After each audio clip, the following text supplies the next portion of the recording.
Sandra, vamos a tener una entrevista muy especial. Estamos con el ingeniero agrónomo Rolando Endara. Él es doctor en ciencias sobre todo de ecosistemas, de agroforestación. Doctor, muy buenos días, muchas gracias por establecer contacto. Muchas gracias. Acá y estar presente, sobre todo en televisión universitaria. Hay una noticia que hace poco ha salido. El Uruguay está sufriendo una situación complicada. No hay agua, así cero agua en el Uruguay. Las autoridades de la Universidad Mayor de San Andrés, los institutos de química de investigación hídrica, están muy preocupados y están precisamente planteando políticas al Estado para poder ver cómo se puede solucionar el tema del agua. Hace el 2016 hemos tenido una crisis del agua, no había agua y bueno, nuestras reservas, nuestros lugares donde se concentran cantidades de agua cada vez es menos, porque está lloviendo cada vez menos. Sí, mire, primero gracias por el espacio para poder hablar un poco de este problema del agua. Actualmente estamos dedicados nosotros a ver cómo garantizar el abastecimiento de agua para las zonas altas, en este caso de México y Bolivia, que es de donde vengo yo ahora. Y bueno, estamos preocupados por precisamente el deshielo que está ocasionando la falta de más nevados perennes en nuestro país. Los últimos 50 años, más del 50% de los nevados que tenemos en nuestro país ha reducido considerablemente su nieve. Eso implica que nosotros tenemos menos agua, ¿no? Por eso tenemos estos problemas de cortes de agua. El 2016 fue muy fuerte y esto obviamente implica que nosotros debemos tomar medidas hoy en día para poder prever en un futuro cuando no tengamos ya nevados perennes. Hay un tema muy especial que concierne netamente a la ciudad de La Paz. Sí. Es decir, nosotros somos ecosistemas de alta montaña. Exactamente. Sí. Es decir, más allá de vivir en el altiplano, estamos precisamente a merced de que los nevados, con la intensa calor que están realizando, se están deshielando. Chacaltaya ya no existe. Usted se debe acordar de una casa ahí, era todo nevado y ya no hay. Sí, lamentablemente es el caso más sonado de los nevados que se han perdido en La Paz.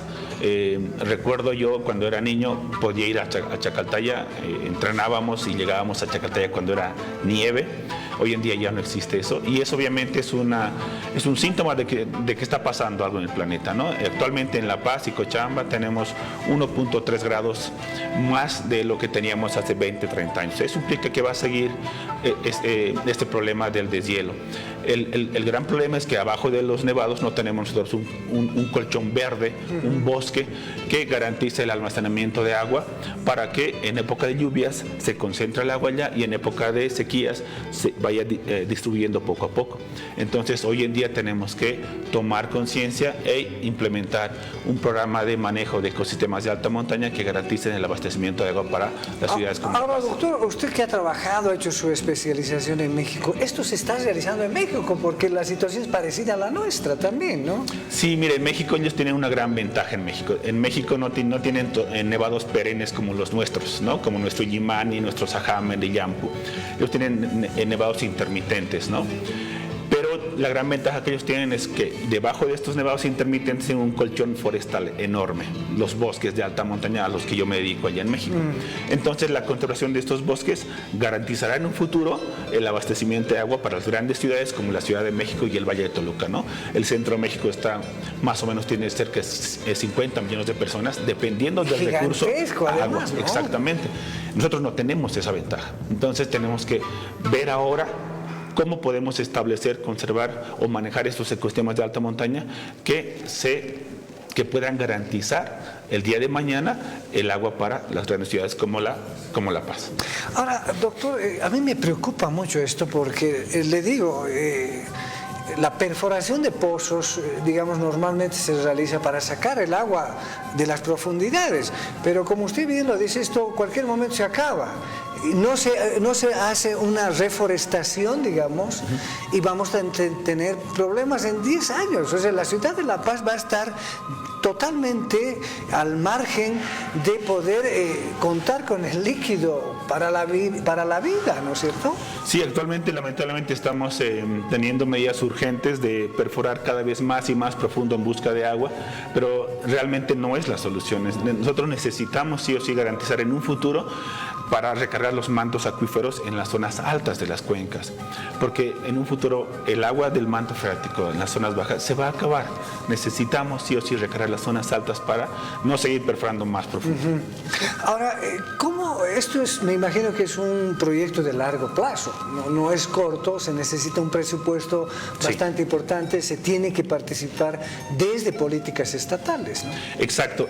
Nosotros pretendemos de que este proyecto se pueda ejecutar obviamente por el gobierno, seguramente con financiamiento externo, pero de la mano de los actores locales, ¿no? Es decir, los comuneros son los principales, los más importantes actores que nos pueden ayudar a manejar estos ecosistemas. Ellos conocen muy bien su bosque, conocen muy bien sus montañas y conocen dónde son las zonas húmedas, las zonas secas, qué especies pueden establecerse en ciertos lugares como la quehuiña, la quisguara, la chachacoma, la misma atola.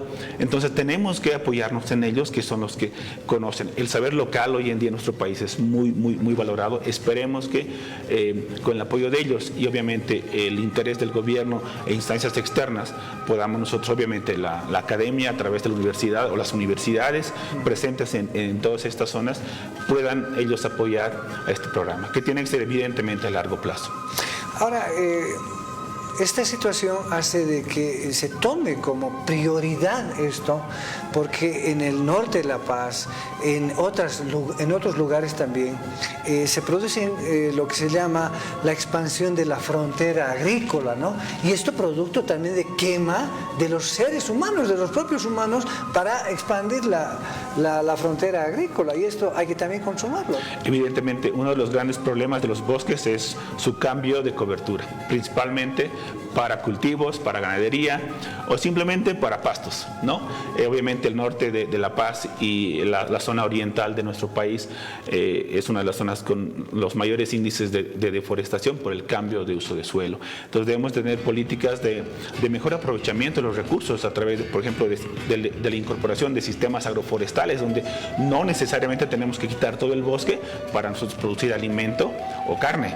Entonces hay ejemplos muy buenos en el norte de La Paz. En Palos Blancos tenemos una institución que se dedica a la agroforestería, que seguramente puede ser de gran ayuda para este proyecto. Ahora, doctor, le voy a tocar un tema que seguramente usted lo maneja y le va a sorprender. Estamos viviendo la fiebre del oro, ¿no es cierto? El oro que estaba concentrado acá en Tipuán y en La Paz se ha ido a la Amazonía, ¿no? La Amazonía está siendo devastada también por los que están comercializando el oro con el uso del mercurio. Pero, o sea, acá hay que tomar en cuenta una cosa. Las fábricas mineras, o sea, las minas, estas explotación de oro, y ahora el litio requiere mucha agua. O sea, encima de que somos un país que tenemos poca agua, sobre todo La Paz, vamos a gastar el poca agua que tenemos. Es decir, se utiliza tanta agua, y en el litio, para lo que está anunciando el gobierno, ya no las piscinas, sino la extracción directa, se necesita cantidades de agua. Sí, bueno, lamentablemente para un forestal, en mi caso, escuchar de estas empresas mineras en los bosques, en la Amazonía, en nuestras montañas aquí en La Paz, implica obviamente un golpe muy duro al sector forestal. ¿Por qué? Porque obviamente la tarea de los bosques se ve minimizada porque el agua que los bosques almacenan con sus servicios ambientales está contaminada, ¿no? Entonces, yo pienso que no conozco mucho de la regulación minera en nuestro país. Siento que es necesario poner un punto rojo en eso, porque evidentemente cada vez es más común que comunidades se quejen de que su agua está siendo contaminada o que tiene menos agua. Entonces, ojalá el gobierno pueda realmente concientizar un poco más en términos de regulación de las empresas mineras para poder tener una mejor gestión de la calidad del agua. Doctor, usted ha realizado ya mucho trabajo en México, va a presentar también, nos indica, ante autoridades gubernamentales. Esto es prácticamente una visión muy importante de que tenemos que tomar conciencia los bolivianos. Es decir, no es chiste lo que está pasando. A veces utilizamos la agua de forma totalmente irresponsable. No tenemos un control, no hay normas. Y bueno, fíjense que lo que usted ha propuesto, y yo tengo el gusto de haber leído esta propuesta, es importantísimo, ¿no? Es decir, reforestar las altas montañas. Sí, mire, es un proyecto que yo lo hago con responsabilidad social. Vivo fuera del país, pero obviamente la tierra siempre llama. Y llevo trabajando mucho tiempo en México y siento que todo lo que he aprendido en este tiempo me gustaría devolverle a mi país todo lo que me ha dado. Estamos en un escenario catastrófico. Si nosotros en este momento no hacemos nada por estos ecosistemas de alta montaña, que todavía reciben agua del deshielo de nuestros nevados, en 10, 20, 30 años máximo, es probable que nosotros tengamos agua cero en la ciudad de La Paz. Entonces, si hoy no hacemos nada, en 30 años vamos a querer enriquecer, reforestar o forestar los ecosistemas de alta montaña, no vamos a poder porque no va a haber agua. Entonces, es hoy se tiene que hacer esto, no podemos esperarnos, es urgente y espero que el gobierno así lo considere y pueda gestionar recursos para incorporar a un plan que nos permita diseñar de mejor manera cómo gestionar los bosques de alta montaña del país en general. Ahora, este proceso de generar los bosques de alta montaña, le decía, es un proyecto a largo plazo, sí, pero a corto plazo ya se tienen que tomar medidas. Sí, evidentemente. A corto plazo primero se tiene que partir de un diagnóstico de cuál es el estado de conservación de los bosques de alta montaña.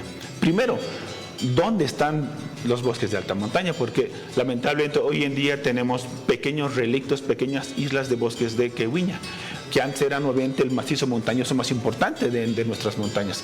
Obviamente ahora ya no lo tenemos. Con base en ese estado de conservación de los bosques, seguramente en un periodo de 1 a 2 años podremos diseñar un programa para poder saber dónde hacer reforestación, dónde enriquecer, dónde proteger, dónde conservar y dónde establecer nuevos bosques de alta montaña. Ahora, al parecer los bosques están ahí, están sanitos, pero también la propia naturaleza genera una erosión de los propios bosques, ¿no es cierto? Sí, eso sí es cierto, pero bueno, los bosques tienen una capacidad de adaptación impresionante a las nuevas condiciones del clima y obviamente nosotros sí necesitamos hoy tener acciones puntuales, silvícolas, que nos permitan primero conocer qué zonas forestales debemos de conservar, proteger, restaurar y establecer. Ahora, le voy a hacer una pregunta que quizá parece una locura, pero el río Choqueyapu, por ejemplo, es una fuente importante de agua, ¿no? Lastimosamente, la planificación de nuestros urbanistas han hecho de que todos los conductos de los edificios, de las aguas servidas, deriven ahí. No hay un proyecto, por ejemplo, de tratamiento de agua, ¿no es cierto? Debería haber, desde donde nace el río Choqueyapu, exista plantas de tratamiento de agua, no solamente una, sino a lo largo del río, ¿no es cierto? Sí, exactamente. Eso es algo que venimos nosotros arrastrando desde que yo era niño, la colonia. ¿no? Sí, yo tuve la oportunidad de vivir cuando era niño en Ciudad de la Ferroviaria y me gustaba ir a las partes altas donde nace el río Choqueyapu, donde todavía había agua cristalina, ¿no? Hoy en día, lamentablemente, tuve la oportunidad de ir a ver allá nuestro río y está completamente contaminado, ya desde muy arriba, ¿no? Eso implica obviamente la instalación de varias plantas de tratamiento de aguas a lo largo del río Choqueyapu. Es un problema que se tiene que tratar obviamente con la ciudadanía, con las alcaldías, con las empresas que están contaminando, no solamente nosotros como habitantes, pero sí se puede. En México tienen un problema muy fuerte con el río Lerma allá, precisamente de contaminación, y obviamente esto implica una constante comunicación con empresas y ciudadanía. Doctor, la última pregunta. ¿Estamos a tiempo o no? Sí, claro que sí, estamos a tiempo, pero el tiempo es corto. Yo vaticino que en no más de 5 años tenemos que establecer todas estas políticas públicas de gobierno orientadas a la conservación de los ecosistemas de alta montaña. Si no lo hacemos ahora, créame que vamos a tener un problema muy serio de aquí a, usted lo dijo, 10 años. Ahora, doctor, ¿por qué siempre tenemos que esperar a último momento? esperar que un boliviano como usted, que ha estudiado esto, alerte a la población. ¿Qué está pasando con nuestras autoridades? ¿Qué está pasando con el gobierno autónomo municipal de La Paz, con EPSAS, con gente que trabaja con estas autoridades encargadas precisamente para que se vele no solamente el agua, el medio ambiente? Estamos devastando, el mundo entero se está devastando, nos estamos yendo por un tubo, como dice. Eso es cierto, lamentablemente creo que no hemos tomado conciencia de lo que realmente estamos nosotros haciendo con nuestro ecosistema. Lo hemos degradado de tal forma en la que estamos dando patadas de ahogado, es decir, tomando acciones inmediatas con el problema que viene ya desde hace muchos años atrás. Esperemos que las autoridades hoy en día tomen conciencia de lo que estamos haciendo como gobierno para garantizar la vida de nuestros hijos y nuestros nietos aquí en nuestro país. Bien, doctor, quiero agradecerle la presencia acá en Canal Universitario. Esperemos que las autoridades, sobre todo del Estado y las autoridades de la alcaldía, tomen en cuenta. Usted seguramente va a estar por acá, lo vamos a seguir convocando para ampliar esta situación. Con mucho gusto. Yo estoy viniendo periódicamente a Bolivia, a mi La Paz querida, y cuenta con un apoyo incondicional porque es mi obligación como boliviano. Bien, se está yendo el viernes a México, pero hemos querido entrevistarlo, seguramente en una nueva oportunidad va a estar por acá. Claro que sí. Pero está planteado el desafío, está planteado el tema del ecosistema en alta montaña. Doctor, muchas gracias. Muchas gracias por el apoyo. Bien, vamos a hacer un corte acá en Televisión Universitaria y luego volvemos.